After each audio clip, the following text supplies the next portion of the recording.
Bugun dunyoda har qaysi 189 ta mana Shveysariya ham a'zo bo'ldi Birlashgan Millatlar Tashkilotiga. 190 ta davlat bo'lsa agar, har qaysi davlat mana shu Amerika Qo'shma Shtatlari bilan qandaydir o'zaro manfaatli aloqalar qurishda doim intiladi. O'ylaymanki, ular uchun bu, har qaysi davlat uchun bu juda katta maqsad.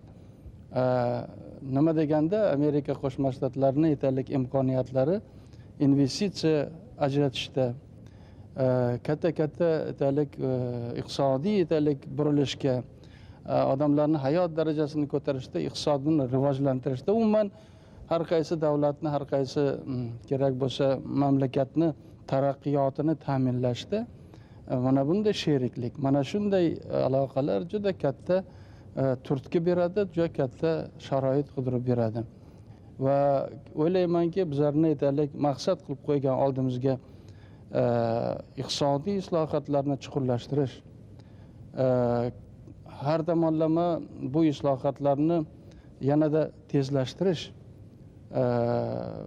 demokratik davlat qurishda, fuqarolar jamiyatni asoslarini qurishda, inson huquqini ta'minlashda, uni erkinligini ta'minlashda va bizlarni davlatimizni demokratik davlatlar darajasiga ko'tarishga, kerak bo'lsa eng taraqqiy topgan davlatlarni hayotini o'zimizga tasavvur qilib, mana shu davlatlarga xalqlarning hayotiga yetib borish, kam bo'lmaslik degan maqsad qo'yganmiz. Mana shu maqsadlarga erishishda o'ylaymanki, mana shunday o'zaro manfaatli aloqalar, o'zaro har tomonlama aytaylik qandaydir ko'mak olish, o'ylaymanki, bu ham bizlarning maqsadlarimizga kiradi va ikki tomonlama aloqalarni yaxshilashga aytaylik katta imkoniyat tug'diradi. Amerika Qo'shma Shtatlari bilan yangi bir, oldin boshqa davlatlar bilan bunday hujjatlarni imzolash men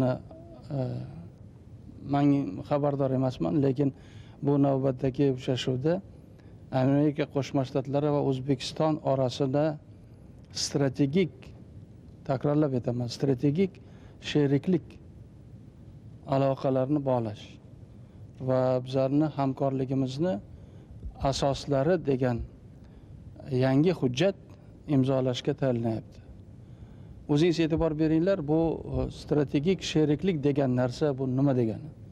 O'ylaymanki, shu agarki tushunadigan odam shunga e'tibor bersa agar, bizlarning aloqalarimizni mutlaqo yangi bosqichga ko'tarish, ya'ni strategik aloqalarni oramizda ta'minlash, shunday aloqalar bilan munosabat qurish degan mana shunday kelajak, o'ylaymanki, har qaysi shu O'zbekistonda yashayotgan odamni, avvalambor xalqimizni, o'ylaymanki, yangi shu eng qudratli, eng kuchli davlat bo'lmish Amerika Qo'shma Shtatlari bilan yangi aloqalarni bog'lashga mana shunday yangi imkoniyat ochib berayotganini odamlarimiz albatta yaxshi tushunadi va ma'no mazmuniga, kerak bo'lsa manfaatiga e'tibor beriladi. Shu deklaratsiyada shunday belgilar borki, agarki O'zbekistonga xavf-xatar nuqtai nazaridan qaysidir kuch yoki qandaydir davlat bizga shunday xavf yetkazadigan bo'lsa, bu xavfga qarshi birgalashib zarba berish, birgalashib kurashish va shu nuqtai nazardan bizlarning sarhadlarimizni, ya'ni chegaralarimizni daxlsizligini ta'minlashda kafolat berish. Men bir vaqtlar esingizda bo'lsa kerak, hali Afg'onistonda aksil terroristik harakatlar bo'lishdan oldin aytuvdimki, agarki bizga O'zbekistonga xavfsizlik nuqtai nazaridan kimda kim kafolat bersa, ya'ni bizlarni xalqimizni, yurtimizni tinchligini ta'minlashda, osoyishtaligini ta'minlashda kim qo'lini uzatadigan bo'lsa agar, shu davlat bilan birga bo'lamiz degan fikrni aytuvdim. Ko'p o'tgani yo'q vaqt, taxminan 2-3 oy o'tdi. Shu nuqtai nazardan qaragan Afg'onistondagi voqealar, yaqindagi bo'lgan voqealar va bizlarni ostonamizdan, sarhadlarimizdan mana shunday aytaylik juda yovuz kuchlarni tor-mor qilib uloqtirib tashlashli kerak bo'lsa, bizlar mana shuncha yil 20 yil urush bo'lsa agar, oxirgi 5 yil 6 yil davomida Talibanlar kelgandan keyin bizlar o'zbeklar umuman yurtimizda yashayotgan odamlar qanday xavf ostida yashayotganini bilgan odam biladi, sezgan odam biladi va shuni juda chuqur anglaydi. Mana shunday xavf xatardan bizlarni ozod qilish, bizlarni xoli qilish, o'ylaymanki xalqimiz buni bugun ham sezyapti. O'ylaymanki ertaga undan ham ko'proq buni ma'no mazmunini, kerak bo'lsa manfaatini yaxshi tushunadi. Shu nuqtai nazarda mana endi shu zamon vaqt keldi.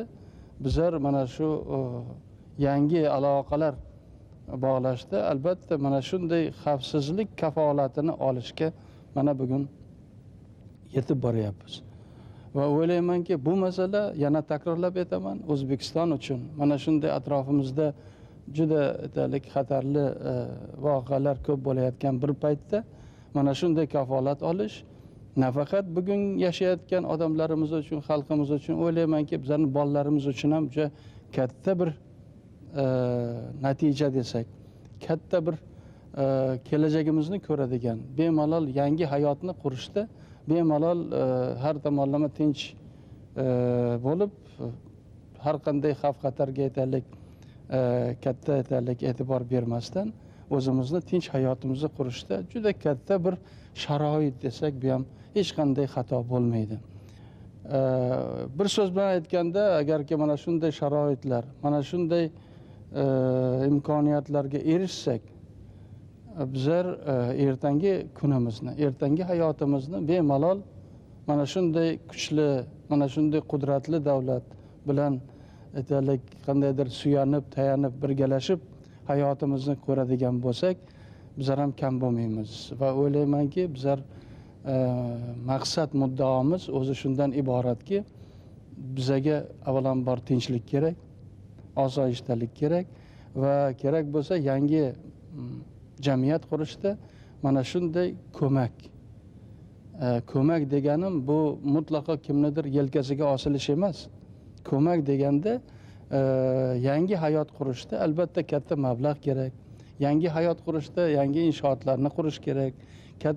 Yangi hayot deganda odamlarning hayotini darajasini ko'tarishda kerak bo'lsa albatta yordam kerak. Shu nuqtai nazardan bizlar ko'mak deymiz buni. Mana shunday ko'mak olishda inshaalloh albatta yetamiz. Va yana bitta narsani aytishimiz kerakki, agar Amerika Qo'shma Shtatlari bizga shunday ko'z bilan qaraydigan bo'lsa agar, o'ylaymanki g'arb mamlakatlari ham, Yevropa ham, boshqa Yaponiya bo'ladi, boshqa davlatlar ham albatta bunga juda katta e'tibor berib, kerak bo'lsa ularni ham aytaylik yordami, ularni ham ko'magi kam bo'lmas.